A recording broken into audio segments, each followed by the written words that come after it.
Hello বন্ধুরা, আপনার SBI ATM কার্ডের পিন যদি আপনি ভুলে যান অথবা আপনি যদি এসবিআই এটিএম কার্ডে নতুন পিন তৈরি করতে চান, তাহলে আজকের এই ভিডিওটির মাধ্যমে আপনি সেই পদ্ধতি দেখে নিতে পারেন। খুব সহজভাবেই দেখানো হয়েছে। আপনাকে ভিডিওটি প্রথম থেকে শেষ অবধি থাকার অনুরোধ করব। আর আপনি যদি নতুন হয়ে থাকেন তো অবশ্যই চ্যানেলটিকে সাবস্ক্রাইব করে সাথে অল নোটিফিকেশন অন করে রাখবেন। তো এর জন্য আপনি যদি এসবিআই কুইক অ্যাপ্লিকেশনটি ডাউনলোড করেন, ঠিক আছে, এরপর আপনি এটিএম কার্ড ডেবিট যে রয়েছে এখানে যদি আপনি আসেন, এরপর আপনি গ্রিন পিন দেখতে পাবেন, জেনারেট গ্রিন পিন। এই অপশনে আপনাকে এখানে লাস্ট যে ডেবিট কার্ডের নাম্বার এবং আপনার অ্যাকাউন্টের নাম্বার নিচে যেটা শেষে 4টি সংখ্যা আপনাকে দিতে হবে। এরপর সাবমিট করলেই কিন্তু আপনাকে ডাইরেক্টলি ভাবে মেসেজে নিয়ে আসবে।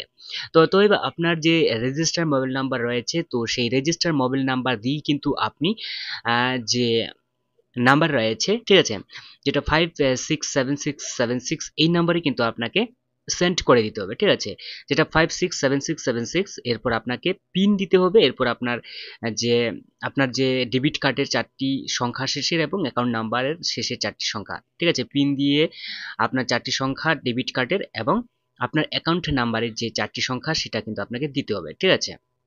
এরপর সেন্ড করে দিতে হবে। তো সেন্ড করার জন্য এখানে পর্যাপ্ত ব্যালেন্স নেই, যেটা এসএমএস প্যাক নেই, তো আমি এর জন্য 10 টাকা টপ আপ করে নেব, ঠিক আছে।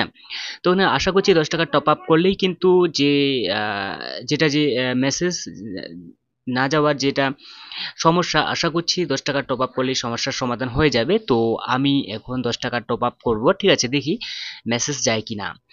তো এর জন্য আমি এখানে 10 টাকা টপ আপ করে নেব। তো মেসেজ যাচ্ছে না, ঠিক আছে।